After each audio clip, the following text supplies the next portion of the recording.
हरे कृष्ण। मंगलाचरण से प्रारंभ करेंगे। अज्ञानतिमिरन्धस्य ज्ञानाञ्जनशलाकया चक्षुरुन्मीलितं येन तस्मै श्रीगुरुवे नमः। श्रीचैतन्यमनोभीष्टं स्थापितं येन भूतले स्वयं रूप गदा मह्यं ददाति स्वपदान्तिकं। वन्देऽहं श्रीगुरु श्रीयुतपदकमलं श्रीगुरून् वैष्णवांश्च। श्रीरूपं साग्रजातं सगणरघुनाथान्वितं तं सजीवं साद्वैतं सावधूतं परिजनसहितं कृष्ण चैतन्य देवम श्री राधा कृष्ण पादांश ललिता श्री विशाखान्वितांश। हे कृष्ण करुणा सिंधु दीन बंधु जगतपते गोपेश गोपिका कांत राधा कांत नमस्तुते। तप्त कांचन गौरांगी राधे वृंदावनेश्वरी वृषभानुसुते देवी प्रणमामि हरिप्रिये। नमः ओम विष्णुपादाय कृष्ण पृष्ठाय भूतले श्रीमते भक्ति वेदांत स्वामिन् इति नामिने। नमस्ते सरस्वती देवी गौरवाणी प्रचारिणे निर्विशेषा शून्यवादी पाश्चात्य देशतारिणे। जय श्री कृष्ण चैतन्य प्रभु नित्यानंद श्री अद्वैत गदाधर श्रीवासादि गौर भक्त वृंदा वांछा कल्पतरुभ्यश्च कृपा सिंधुभ्यैव च पतितानां पावनेभ्यो वैष्णवेभ्यो नमो नमः। हरे कृष्णा कृष्णा कृष्णा हरे हरे हरे राम राम हरे हरे। हरे कृष्णा कृष्णा कृष्णा हरे राम हरे हरे। हरे कृष्णा कृष्णा हरे राम हरे हरे। हरे कृष्णा।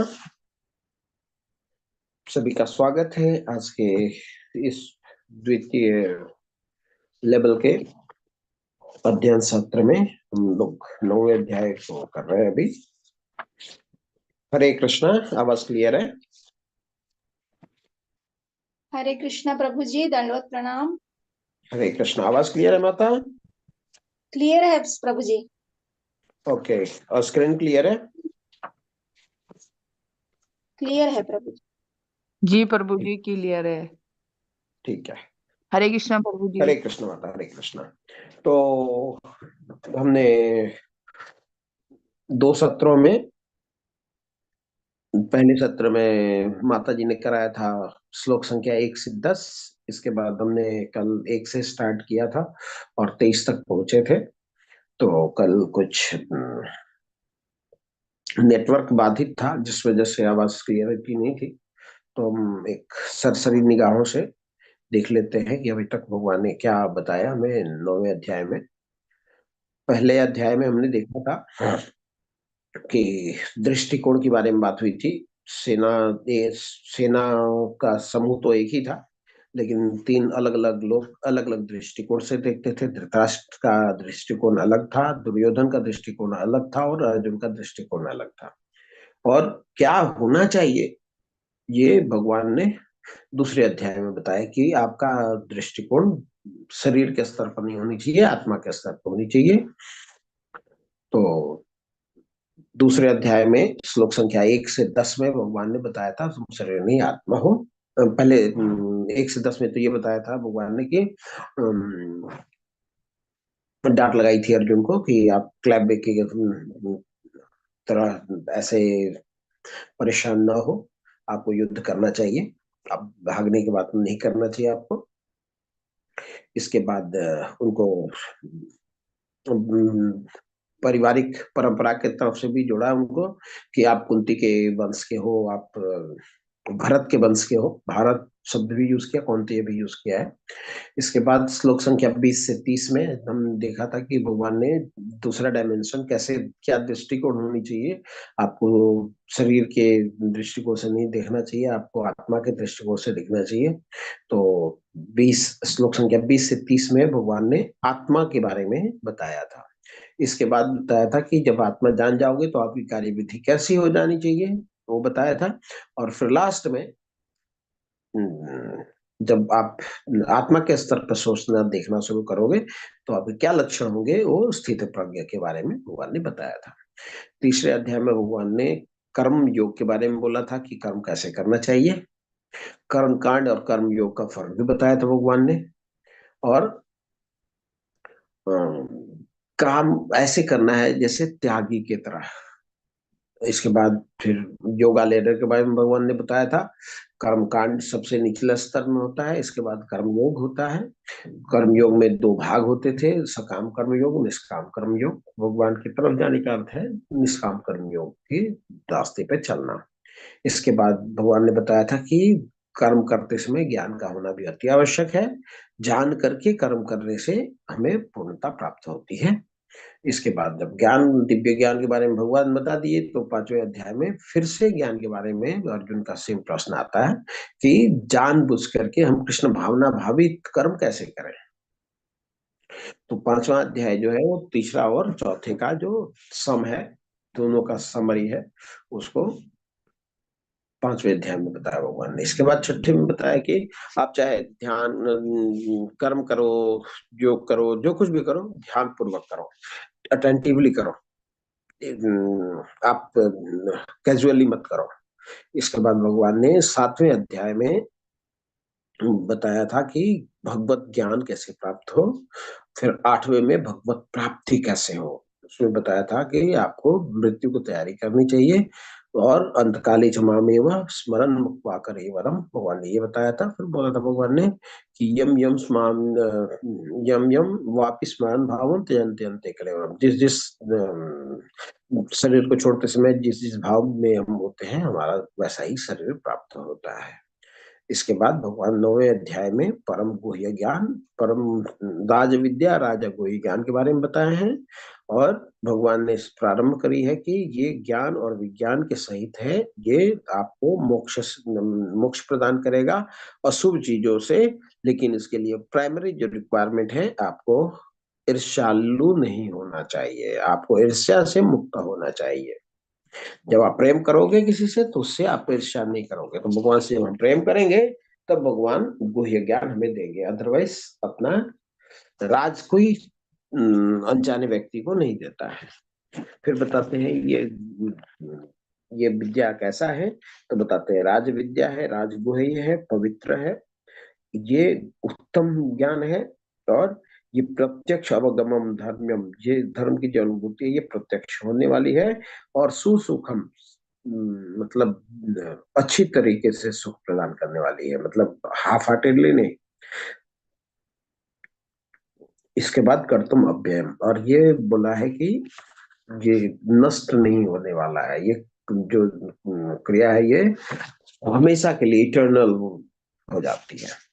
इसके बाद भगवान ने बताया था अश्रद्धाधाना पुरुषा, जो लोग भक्ति में श्रद्धा नहीं रखते वो भगवान को प्राप्त नहीं कर पाते। और भगवान को जो प्राप्त नहीं करेगा वो जन्म मृत्यु के चक्कर में बार बार पड़ता रहेगा, बार बार पड़ता रहेगा। इसके बाद भगवान ने बताया कि ये जो संपूर्ण जगत है मेरे अव्यक्त रूप द्वारा व्याप्त है, और समस्त जीव मुझमें है किंतु मैं उनमें नहीं हूँ। तो इसमें उदाहरण डालती थी कि भगवान अपनी शक्तियों के द्वारा सब जगह उपस्थित है, और व्यक्तिगत रूप में भगवान भगवान अपने धाम में है।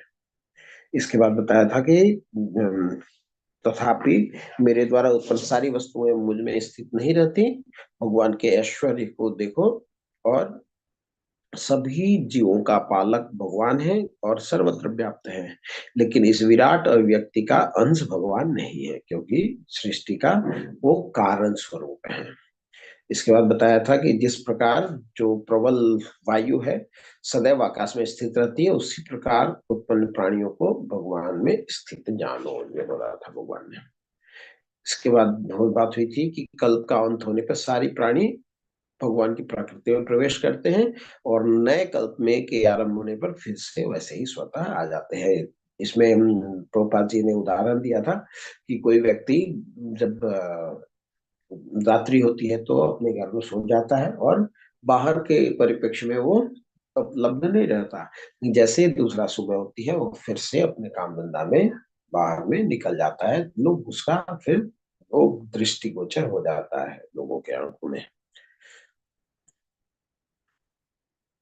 तो भगवान ने ये बताया था। इसके बाद संपूर्ण विराट जगत भगवान के अधीन है, और एक भगवान की इच्छा से बार बार प्रकट होते हैं, और भगवान की इच्छा से ही अंत में विनष्ट हो जाते हैं। इसके बाद बताया था, हे धनंजय, सारे कर्म मुझे नहीं बांध पाते, उदासी नहीं पाती, मैं इन सारे भौतिक कर्म में सदैव विरक्त रहता हूँ। काम में रहता हूँ लेकिन विरक्त की भावना से होता है, आसक्त की भावना से भोग नहीं करते। फिर भगवान ने बोला है कि ये जो प्रकृति है मेरी अध्यक्षता में काम करती है, उसमें चर अचर सभी होते हैं और ये बार बार सृजित और विनष्ट होता रहता है। इसके बाद भगवान ने बताया था कि जो मूढ़ लोग हैं वो भगवान के इस स्थिति को, इस रूप को नहीं पहचान पाते और उपहास उड़ाते हैं और भगवान के दिव्य स्वभाव को नहीं जानते कि भगवान में मनुष्य के रूप में अवतरित हुए हैं। और जो ये प्रकृति के बंधन में, ये भौतिक संसार में जो कुछ भी हम आशा करते हैं, कोई भी कर्म करते हैं, ज्ञान लेते हैं, ये सारी नष्ट हो जाती है। क्यों? क्योंकि इसमें आसुरीम और राक्षसी भाव से ये उत्पन्न होता है। ऐसे मोह की ये आशा, सकाम कर्म, ये सब मोहग्रस्त अवस्था में होता है, इसलिए ये सब का कोई अस्तित्व नहीं, ये बाद में नष्ट हो जाता है। ये मोह आशा अर्थात निष्फल आशा, बेकार की आशा, बेकार का कर्म, बेकार का ज्ञान, ये जो भौतिक ज्ञान, भौतिक कर्म, भौतिक आशा के बारे में इसमें चर्चा हुई है। फिर इसके बाद फिर महात्मा के गुण के बारे में बात हुई थी। महात्मा जो होते हैं वो प्रकृति के संरक्षण में होते हैं और पूर्णतः भक्ति में निमग्न रहते हैं, क्योंकि भगवान को ये आदि अविनाशी रूप में देखते हैं। और महात्मा करते क्या है? ये नित्य कीर्तन करते हैं और दृढ़ संकल्प के साथ प्रयास करते हुए भगवान को नमस्कार करते हैं और भगवान की पूजा करते हैं। भगवान आगे बोलते हैं कि कर्म कांड, यज्ञ, पितर को दिया जाने वाला तर्पण, औषधि, दिव्य ध्वनि, घी, आहुति सब मैं हूँ।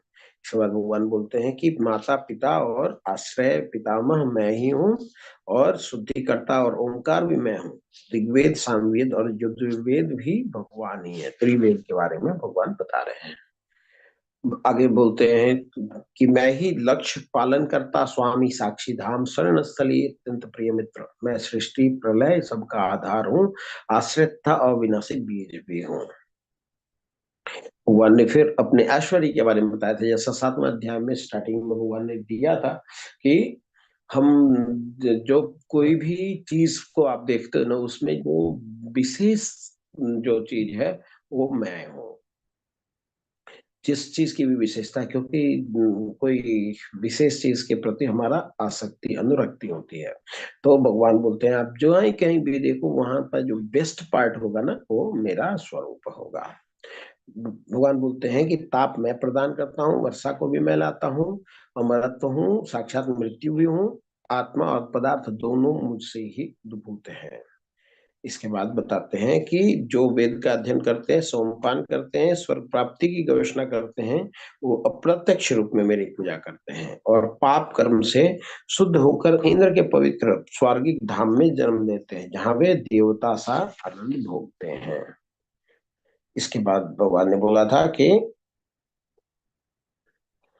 वैसे वैसे लोग जो स्वर्ग की गवेषणा करते हैं, जो पुण्य कर्म करते हैं, वो क्या करते हैं कि ये उनके पुण्य फलान्वित होते हैं और वो स्वर्ग में चले जाते हैं। स्वर्ग में जाना जैसे आपके पास पैसे जमा किए और जाकर के पिकनिक मना करके आ गए, लीजर मना करके आ गए, उस प्रकार से। तो क्या बोलते हैं कि ये स्वर्ग इंद्रिय सुख की भोग को भोगते हैं और पुण्य कर्म के क्षीण होने पर वह मृत्यु लोक में पुनः लौट आते हैं। इस प्रकार जो तीनों वेदों के सिद्धांत में दृढ़ रहकर इंद्रिय सुख की गवेषणा करते हैं, उन्हें जन्म मृत्यु का चक्कर ही मिल पाता है।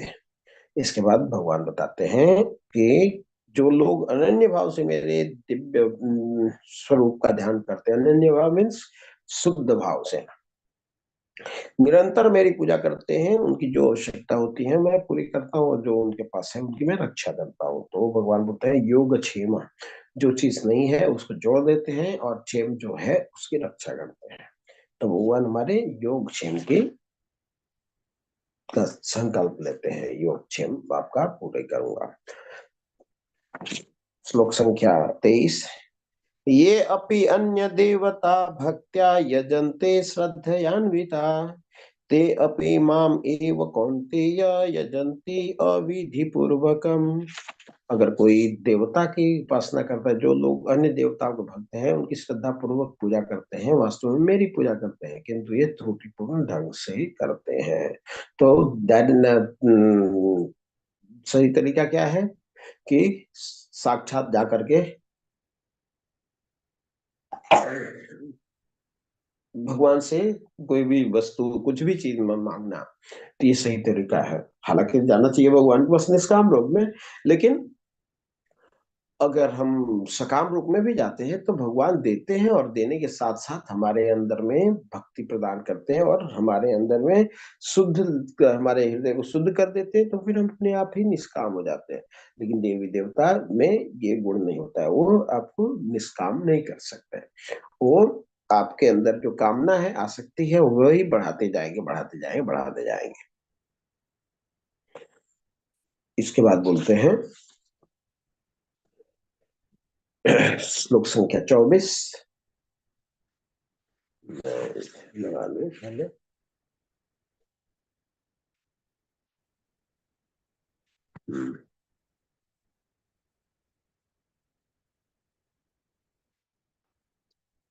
हाँ, श्लोक संख्या 24। अहम सर्वयज्ञानां भोक्ता च प्रभुरेव च न तु माम अभिजानन्ति तत्त्वेनातश्चयन्ति ते। मैं ही समस्त यज्ञों का एकमात्र भोक्ता तथा स्वामी हूँ। अतः जो लोग मेरे वास्तविक दिव्य स्वभाव को नहीं पहचान पाते, वे नीचे गिर जाते हैं। भगवान क्या बोलते हैं कि समस्त यज्ञ का एकमात्र भोक्ता और स्वामी मैं हूँ। तो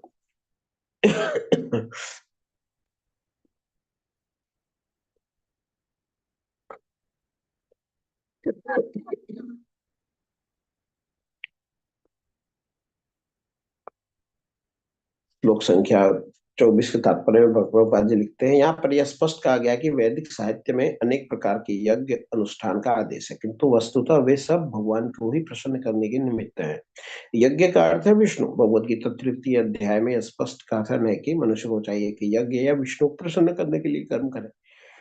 मानवीय सभ्यता का समग्र रूप वर्णाश्रम धर्म है, और यह विशेष रूप से विष्णु को प्रसन्न करने के लिए है। इसलिए इस श्लोक में कृष्ण कहते हैं, मैं समस्त यज्ञों का भोक्ता हूँ, क्योंकि मैं परम प्रभु हूँ। किंतु इस तथ्य से अवगत न होने के कारण क्षणिक लाभ के लिए देवताओं को पूजते हैं। अतः वे इस संसार में आ गिरते हैं और उन्हें जीवन का लक्ष्य प्राप्त नहीं हो पाता है। आगे भगवान बताते हैं 25वें श्लोक में, यान्ति देवव्रता देवान् पितृयान्ति पितृव्रता भूतानि यान्ति भूतेजा यान्ति मद्याजिनोऽपि माम्। जो देवताओं की पूजा करते हैं देवलोक में जाएंगे, पितरों को पूछते हैं वो पितरों के पास जाते हैं, भूत प्रेत की उपासना करते हैं वो की भी जन्म लेते हैं, और जो मेरी पूजा करते हैं मेरे पास मेरे साथ निवास करते हैं। तो जो जिसकी इच्छा, जिसकी जो भी होगी, जिसकी भावना जैसी होगी, वही वहीं पे जाएगा। तो जो देवता को पूजा पूजा करते हैं वो देवताओं के लोक में जाएंगे, क्योंकि इनकी मित्रता, इनका प्रेम देवताओं से हो गया, तो जाएंगे देवता के पास जाएंगे। और अगर पितृ की कोई अगर आराधना करता है तो पितृलोक को जाता है। भूत प्रेत की आराधना करता है तो भूत प्रेत के बीच जन्म लेगा, और जो भगवान की आराधना करते हैं भगवान के बीच जन्म लेंगे। भगवान बोलते हैं मेरे साथ निवास करता है। अब कैसे भगवान की पूजा कैसे करनी है, भगवान आगे बताते हैं। पत्रम पुष्पम फलम तो यम ये में भक्त्या प्रयक्षते तद हम भक्ति प्रयता स्नामी प्रयतात्मना। यदि कोई प्रेम और भक्ति के साथ मुझे पत्र, पुष्प, जल और फल प्रदान करता है तो मैं उसे स्वीकार करता हूँ। भगवान क्या बोल रहे हैं कि कोई भी व्यक्ति ये चीज हमें अगर देता है, लेकिन कंडीशन है, क्या कंडीशन है? कंडीशन है कि प्रेम और भक्ति से प्रदान कर देता है तो मैं ग्रहण करता हूँ। अगर प्रेम और भक्ति नहीं रहेगी तो भगवान कुछ भी ग्रहण नहीं करने वाले। तो भगवान को भी हमें क्या अर्पित करना है? पत्रम पुष्पम फलम तोयम। जल, पुष्प, फल और पत्र। तो और कोई एक गरीब से गरीब व्यक्ति नहीं हो सकता है जो ये चार वस्तुओं का इंतजाम न कर ले। पत्र का मतलब भगवान नहीं बोल रहे हैं कि आप बड़े बड़े केले के कई पत्ते लेके आओ। पत्र मीन्स एक तुलसी पत्ता, एक छोटा सा पत्ता ले लिया, बस सफिशियंट है। पुष्पम, पुष्प भगवान नहीं बोलते हैं कि गुलदस्ता लेकर के आ जाओ। पुष्प अगर दो चार पुष्प हो तो ही भगवान को अर्पित किया जा सकता है। फलम, फल के लिए भी भगवान ने नहीं बोला है कि अनानास लेके आके आना या तरबूज लेकर के आना। एक बेर का फल भी भगवान के लिए पर्याप्त है। फलम तोयम, तोयम जल। तो ये चार वस्तु भगवान को प्रिय हैं और भगवान इन्हीं चार वस्तुओं से जो कुछ भी बनता है उसी को स्वीकार करते हैं। हमें क्या करना है, हमें सिर्फ भक्ति के साथ, प्रेम के साथ, यदि कोई प्रेम और भक्ति के साथ मुझे पत्र, पुष्प, फल या जल प्रदान करता है तो मैं उसे स्वीकार करता हूँ। इसके बाद भगवान बोलते हैं यत करोषि यद स्नासि यद जुहोसि ददासि यत यत तपस्यसि कौन्तेय तत्कुरुष्व। तो जो भी आप करते हो, तुम जो कुछ भी करते हो, कुछ जो कुछ खाते हो, जो कुछ अर्पण करते हो या दान देते हो, जो भी तपस्या करते हो उसे भी मुझे अर्पित करके करो। बोल रहे भगवान की मुझे अर्पित करो। भगवान को अर्पित करके हमें ये सब कार्य करना चाहिए। कुछ भी करते हो, कुछ खाते हो, अर्पित करते हो, दान देते हो, तपस्या करते हो, तो व्यक्ति के जीवन में ये सब चीजें होती ही हैं। लेकिन भगवान क्या कर रहे हैं कि करो, लेकिन उसका फल जो है भगवान को अर्पित कर दो।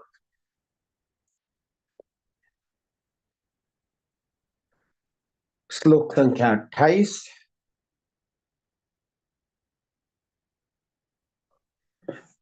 शुभाशुभ फल रेव मोक्षसे कर्म बंधने संन्यास योग युक्तात्मा विमुक्तो मामुपैष्यसि।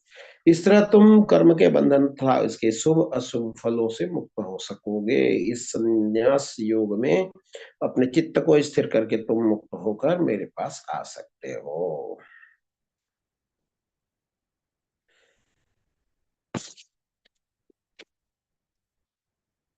प्रभुपाद जी तात्पर्य में लिखते हैं कि गुरु के निर्देशन में कृष्ण भावनामृत में रहकर कर्म करने की युक्ति कहते हैं, को युक्त कहते हैं।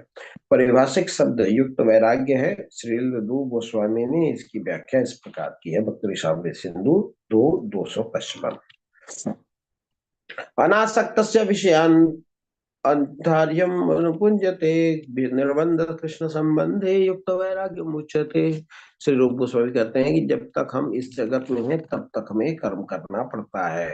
हम कर्म करना बंद नहीं कर सकते। अतः यदि कर्म करके उनके फल कृष्ण को अर्पित कर दिए जाए तो वह युक्त वैराग्य कहलाता है। वस्तुतः संन्यास में स्थित होने पर ऐसे कर्मों से चित्त रूपी दर्पण स्वच्छ हो जाता है और करता ज्यो ज्यो क्रमशः आत्म साक्षात्कार की ओर प्रगति करता जाता है, त्यों त्यों वह परमेश्वर के प्रति पूर्णतया समर्पित होता रहता है। आगे आप लोग तात्पर्य पढ़ लीजिएगा। श्लोक संख्या 29।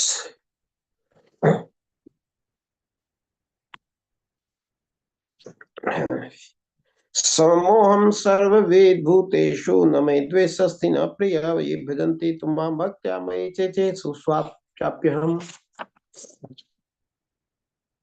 मैं न तो किसी से द्वेष करता हूँ न किसी के साथ पक्षपात करता हूँ। मैं सबों के लिए संभाव हूँ, किंतु जो भी भक्ति पूर्वक मेरी सेवा करते हैं वह मेरा मित्र है, मुझ में स्थित रहता है और मैं भी उसका मित्र हूँ।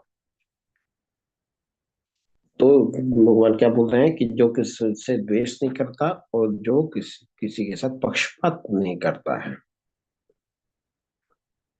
भगवान बोलते हैं कि मैं किसी के साथ पक्षपात भी नहीं करता हूँ, किसी से द्वेष भी नहीं करता हूँ। मैं सबके लिए संभाव हूँ, लेकिन जो भी भक्ति पूर्वक मेरी सेवा करते हैं वह मेरा मित्र है, मुझ में स्थित है और मैं भी उसका मित्र हूँ। आगे बोलते हैं 30। ये सबसे ज्यादा मिसअंडरस्टूड वाला श्लोक है। बहुत लोग इसको नहीं समझ पाते। अपि चेत्सु दुराचारो भजते माम् अनन्यभाग साधुरेव समन्तव्यम सम्यग् व्यवस्थितो हि सः। यदि कोई जघन्य से जघन्य कर्म करता है किंतु यदि वह भक्ति में रत रहता है उसे साधु समझना चाहिए, क्योंकि वह अपने संकल्प में डिग रहता है। तो क्या बोल रहे हैं कि अपि से शुरू करते हैं। अपि मतलब भी। मान लीजिए उसकी इच्छा तो नहीं थी, लेकिन कंडीशन की वजह से, उसकी आदत पुरानी प्रवृत्ति रही है, उसके वजह से अगर कोई उससे बहुत जघन्य से जघन्य अपराध भी हो जाए तो उसको साधु मानना चाहिए। क्यों? क्योंकि उसने साधु के प्रक्रिया को प्रारंभ कर दिया है, और प्रक्रिया को प्रारंभ करने का मतलब है कि ये फटाफट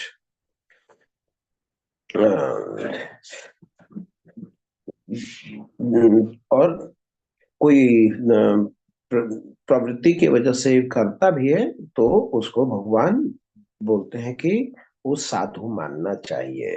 लेकिन अगर हम ऐसे ही दुराचार करते रहे और भगवान का नाम जप करते रहे तो ये अपराध हो जाएगा।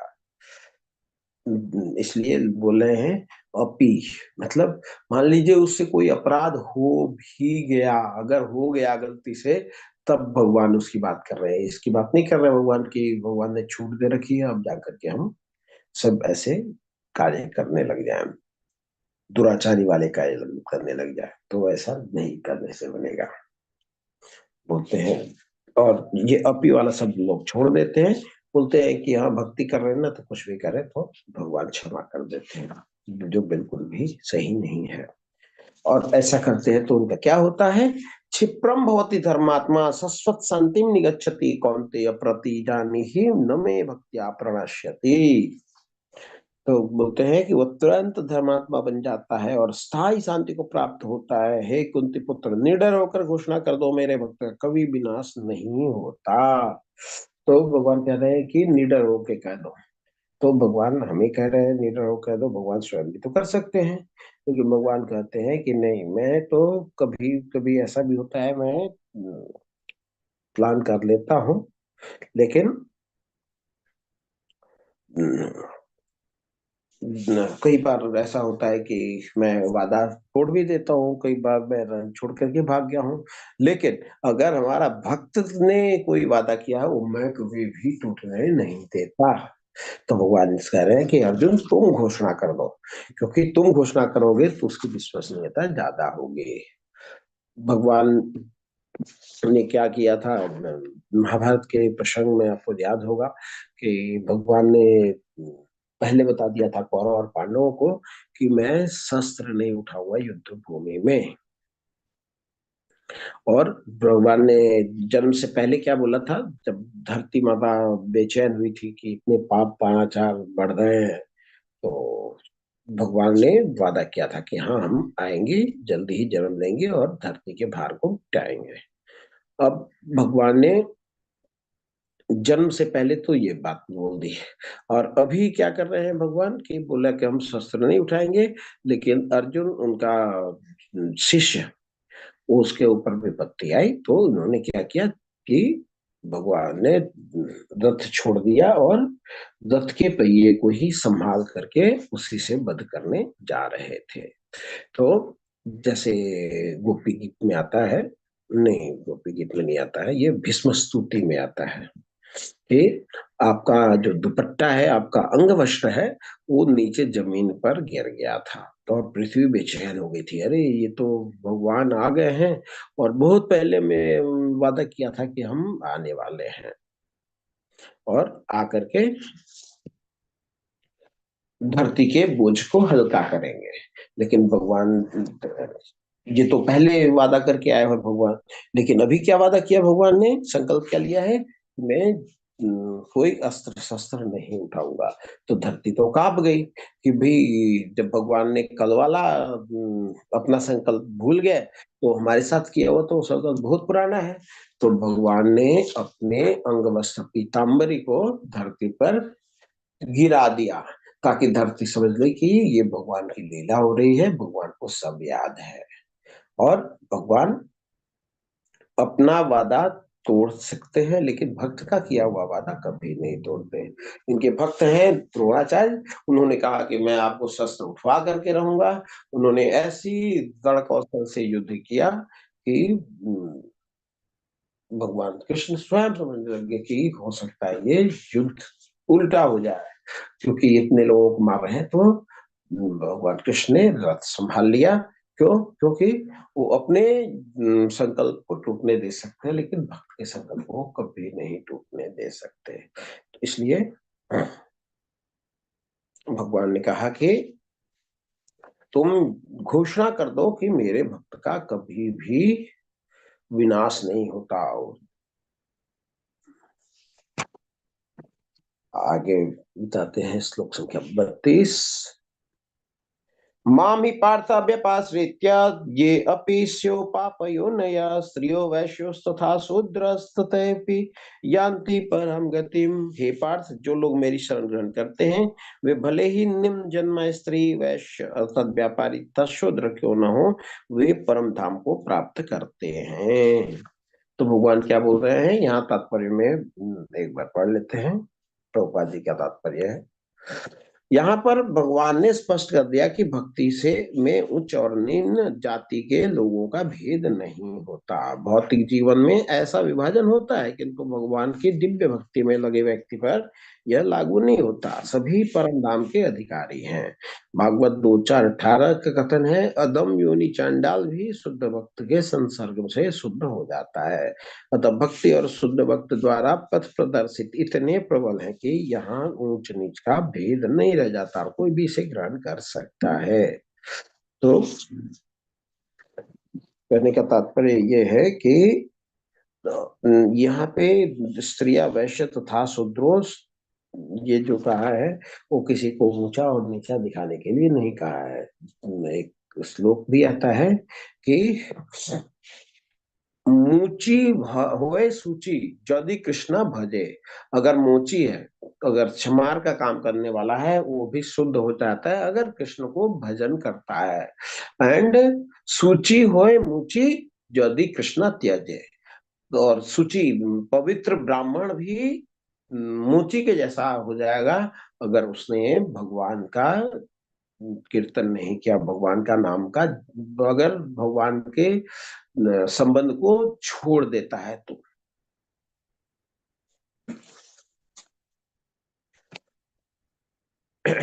श्लोक संख्या 33। किम पुनर्ब्रह्मण पुण्य भक्ता राजर्षयस्तथा अनित्यम असुखम लोकम इमं प्राप्य भजस्व माम। फिर धर्मात्मा ब्राह्मणों भक्तों राजर्षियों के लिए तो कहना ही क्या। अतः हम इस क्षणिक दुखमय संसार में आ जाने पर मेरी प्रेम भक्ति में अपने आप को लगाओ।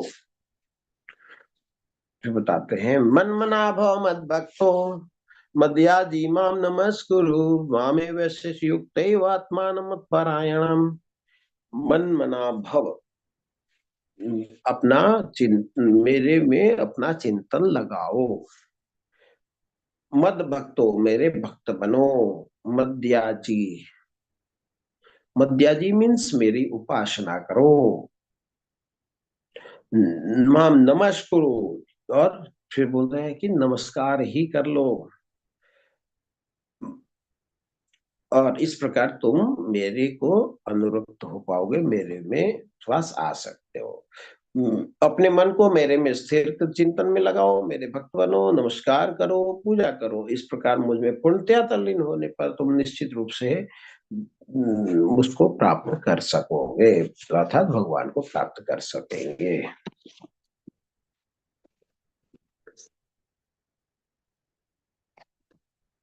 इसी के साथ ये हमारा अध्याय पूर्ण होता है। श्लोक संख्या 34 तक की है।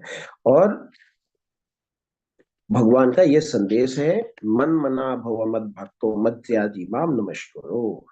मन मेरे को दो, नहीं दे सकते भक्त बनो, नहीं बन सकते नमस्कार करो, दो नहीं कर सकते मेरी पूजा करो।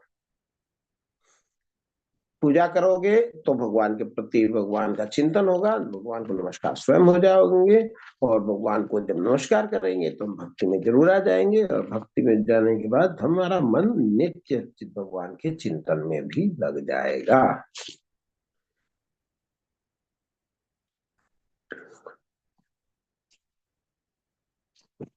इसके बाद भगवान ने 10वें अध्याय में भगवान फिर से जो 1 से लेकर के, अगर देखा जाए तो भगवान ने एक अध्याय 1 में तो कुछ भी बोला नहीं है। भगवान का जो भूमिका है वो अध्याय 2 है। 2 में भगवान भूमिका देते हैं कि भगवत गीता में मैं क्या क्या बताने वाला हूँ।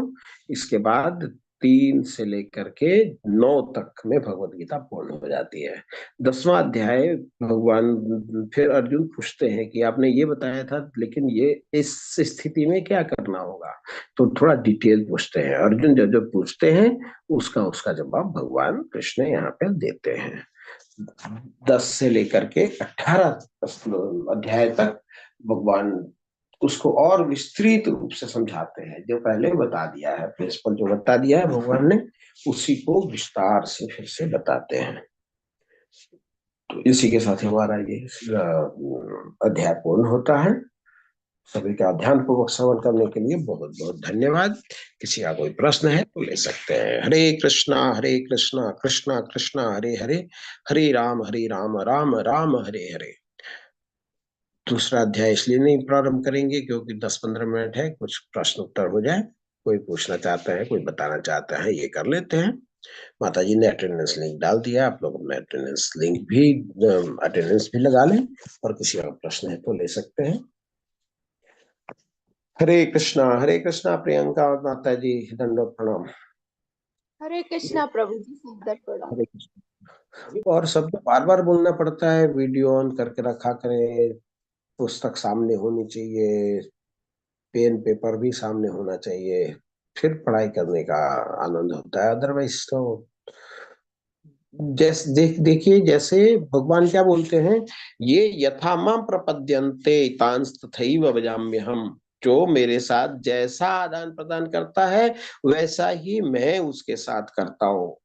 अगर हम भगवान के साथ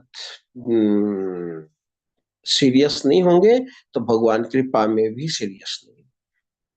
पहले हमें देना है, इसके बाद भगवान हमें देंगे। हम बिल्कुल भी ये ना सोचें कि भगवान पहले दे दे इसके बाद मैं वापस कर दूंगा, बिल्कुल भी नहीं करते भगवान ऐसा। सुदामा जी ने पहले उनको 4 मुट्ठी चावल दिया था, इसके बाद भगवान ने उनको 4 लोग दे दिया, अलग बात है। लेकिन हम देना हमें पहले है, बाद में कुछ मिलता है। तो आप लोग थोड़ा सा सीरियस हो जाइए, समय से ज्वाइन करिए।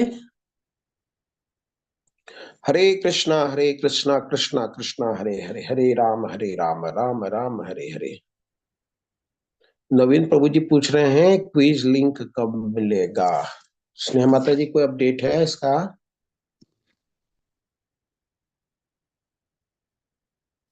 हरे कृष्ण प्रभु जी, अभी कोई इन्फॉर्मेशन नहीं आई है, ग्रुप में इन्फॉर्म किया जाएगा। जी जी जी।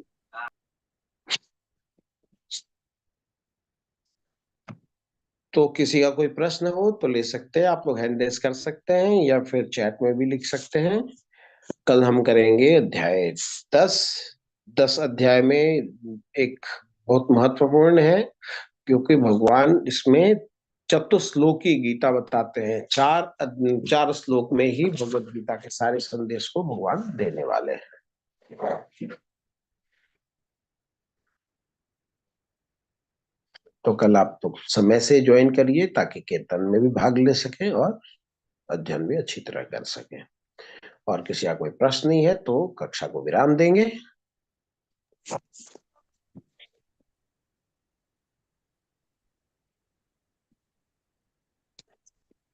वाञ्छा कल्पतरुभ्यश्च कृपा सिन्धुभ्यैव च पतितानां पावनेभ्यो वैष्णवेभ्यो नमो नमः। अनंत कोटि वैष्णव वृंद की जय, श्रील प्रभुपाद की जय, भगवान की वाणी भगवत गीता की जय, आप सब भक्तों की जय, गुरु महाराज की जय। हरे कृष्णा कृष्णा कृष्णा हरे हरे कृष्णा हरे हरे राम हरे हरे हरे राम राम हरे हरे हरे कृष्णा कृष्णा कृष्णा हरे हरे राम राम राम हरे हरे कृष्णा हरे कृष्णा हरे कृष्णा कृष्णा कृष्णा हरे राम राम हरे हरे हरे कृष्णा कृष्ण। हरे कृष्ण हरे कृष्णा प्रभु प्रभु जी। जी।